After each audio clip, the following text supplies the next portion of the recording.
একটা বোন মেসেজ দিয়েছে, দাদা প্লিজ তোমার গ্রুপে একবার নাও। হ্যাঁ বোন, তোমাকে অবশ্যই আমার গ্রুপে নেব।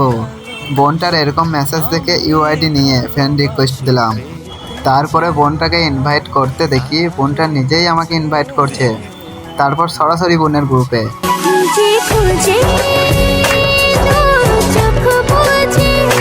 হ্যালো হ্যালো দাদা, হ্যালো। হ্যাঁ বলো বলো বুনি, কেমন আছো? তুমি কেমন আছো? আমি বিন্দাস আছি, তুমি কেমন আছো? আমিও বিন্দাস। আচ্ছা বুনি, এখন কি করছো? এই তো বসে আছি। তোমার নাম কি বুনি? আমার নাম পায়েল। ও আচ্ছা, তোমার বাড়ি কোথায়? এই তো দীঘার দিকে। ও আচ্ছা। আমার নেট স্লো চলছে, কত কষ্টতে এসেছি জানো, লোকের ওয়াইফাই কানেক্ট করে, ও পালিয়ে গেছে, আমার নেটে চলছে, তার জন্য নেট স্লো দিচ্ছে। ও এই ব্যাপার। প্লিজ আমার ফ্রেন্ড রিকোয়েস্টটা ডিলিট করবে না, আমি গেম খেলবো তোমার সাথে। আচ্ছা ঠিক আছে বুনি, অসুবিধা নেই।